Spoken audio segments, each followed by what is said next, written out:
I got so much motherfucking design on right now.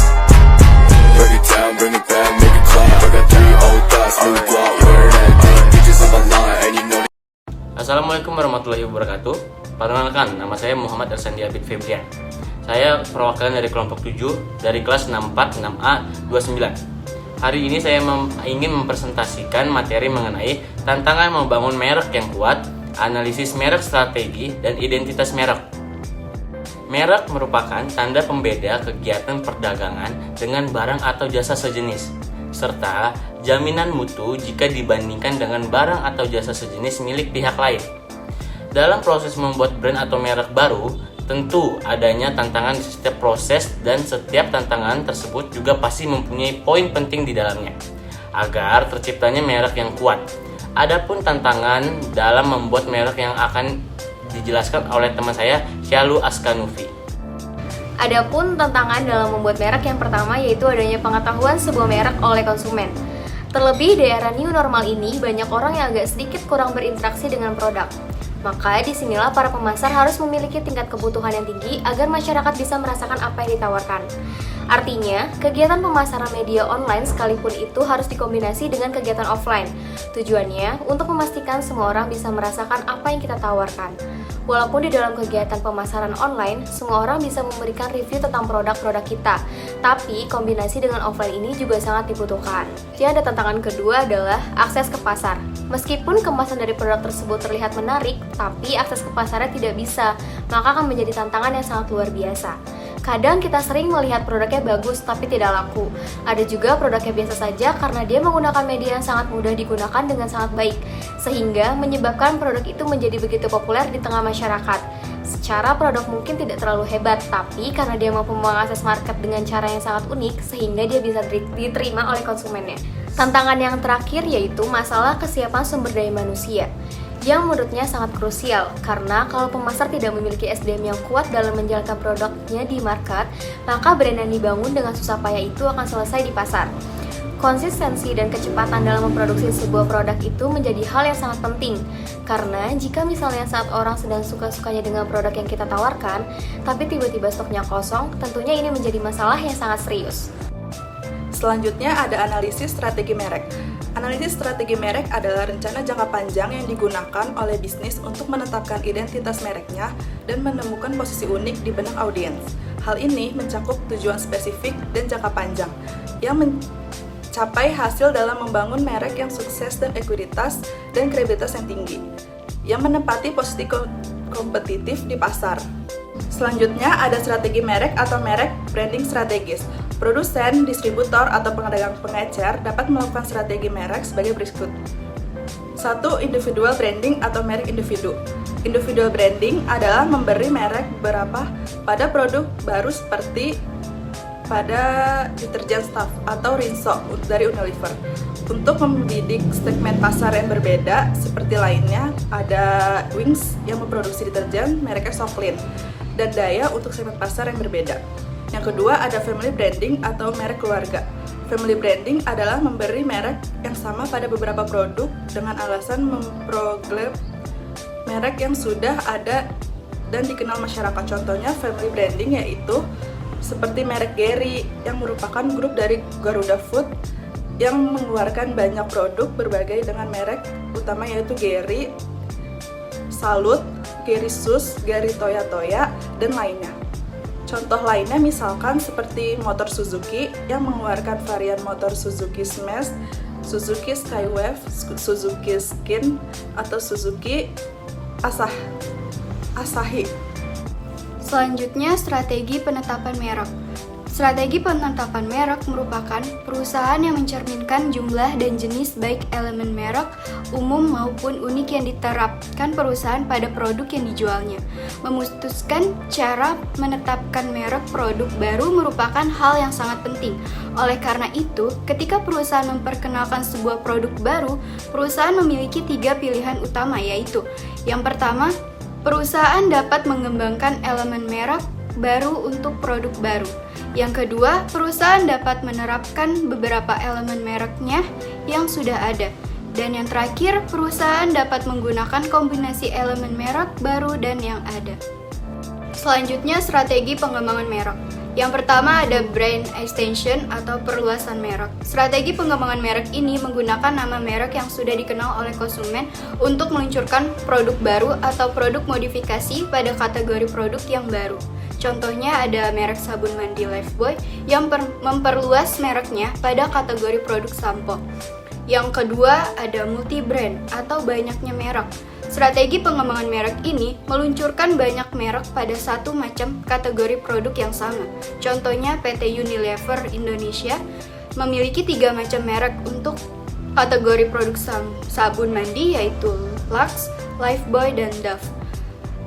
Yang ketiga ada neo brand atau merek baru. Strategi pengembangan merek ini menggunakan merek yang benar-benar baru untuk peluncuran produk baru perusahaan. Contohnya PT Coca-Cola Indonesia Tbk meluncurkan merek Fresh Tea untuk produk baru minuman produk perusahaan yaitu teh dalam kemasan botol dengan aroma bunga melati. Selanjutnya itu ada identitas merek. Identitas merek adalah elemen merek yang terlihat seperti warna, desain, dan logo yang mengidentifikasi dan membedakan merek di benak konsumen. Contohnya tuh kayak ada McD kan, kalau kita lagi keluar pasti di jalan raya tuh ada logo yang besar. Nah itu kita udah tahu banget kalau itu tuh McD. Selanjutnya ada manfaat dari identitas merek. Yang pertama itu ada bisnis mudah untuk dikenali. Nah, di sini itu yang dimaksud bisnis mudah dikenali itu manfaatnya identitas merek. Yang pertama akan didapatkan suatu bisnis adalah bisnis atau brand akan lebih mudah untuk dikenal oleh masyarakat. Ini dikarenakan brand atau bisnis sudah dikenal oleh masyarakat, jadi kepercayaan konsumen lebih tinggi dibandingkan brand yang belum memiliki identitas atau belum dikenal. Terus yang kedua itu ada bersaing dengan kompetitor menjadi lebih mudah.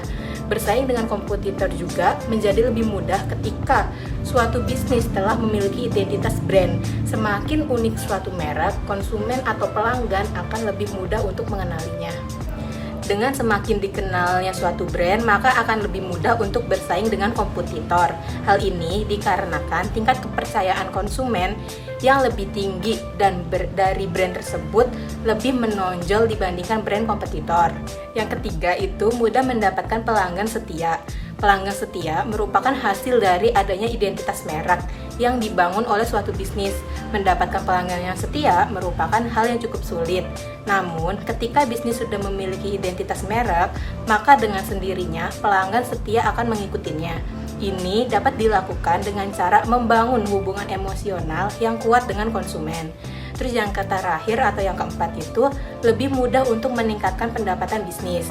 Manfaat yang terakhir ini bisa didapatkan dari adanya brand identitas atau lebih mudah untuk mendapatkan bisnis dan juga profit. Ketika suatu bisnis atau merek telah memiliki identitas, maka bukan hal yang sulit untuk meningkatkan penjualan dan mendapatkan pendapatan. Strategi identitas merek yaitu 1. Tentukan maksud dan tujuan bisnis utama. 2. Menganalisis perusahaan pesaing dan pasar sasaran. 3. Identifikasi pelanggannya. 4. Temukan hambatan merek. Yang kelima, promosi. Baik, saya akan menjelaskan poin yang pertama, yaitu tentukan maksud dan tujuan bisnis utama. Identitas merek harus membantu memenuhi tujuan utama dari bisnis. Misalnya, jika pembuat mobil mengejar pasar mewah, iklannya harus dibuat untuk menarik pasar tersebut. Mereka juga harus muncul di channel dan situs di mana calon pelanggan cenderung melihatnya. Yang kedua, menganalisis perusahaan, pesaing, dan pasar sasaran. Analisa SWOT menjadi cara terbaik untuk menganalisis perusahaan, pesaing, dan pasar. Analisa SWOT ini mencakup seluruh perusahaan, melihat kekuatan, kelemahan, peluang, dan ancaman perusahaan. Ini adalah cara yang terbukti membantu manajer memahami situasi mereka, sehingga mereka dapat menentukan tujuan dan langkah-langkah yang diperlukan untuk mencapainya dengan lebih baik. Yang ketiga, mengidentifikasi pelanggannya. Melakukan survei dan mengadakan wawancara 1 lawan 1 dapat membantu perusahaan mengidentifikasi kelompok konsumennya. Tentukan kepribadian dan pesan yang ingin dikomunikasikan. Sebuah perusahaan perlu menciptakan persepsi yang konsisten daripada mencoba untuk menggabungkan setiap sifat positif yang mungkin utilitas, keterjangkauan, kualitas, nostalgia, modernitas, kemewahan, flash, rasa, dan kelas. 4. Temukan hambatan merek. Selama analisis lingkungan internal dan eksternal, pasti sudah menemukan banyak hambatan dalam hal target audiens dan persaingan. Kembangkan strategi holistik dalam mengidentifikasi merek.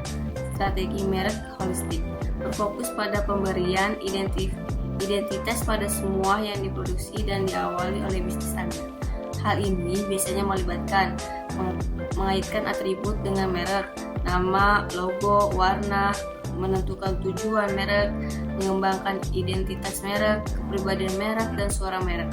Cantumkan pesan merek, mengembangkan asosiasi merek, berfokus untuk membuat merek konsisten, fleksibel, dan emosional. Dan yang terakhir ada promosi. Sebuah merek selalu diciptakan di mata pelanggan. Setelah perusahaan berhasil mengembangkan strategi bagaimana ia ingin dilihat oleh pelanggan, langkah selanjutnya adalah mempromosikan hal yang sama. Promosi merek adalah bagian penting dari strategi merek karena menginformasikan, meningkatkan, membujuk secara meyakinkan, dan mempengaruhi pembeli untuk mengarahkan keputusan pembelian mereka demi merek. Sekian dan terima kasih. Wassalamualaikum warahmatullahi wabarakatuh. Make it clap. I got 3 old thoughts, new block.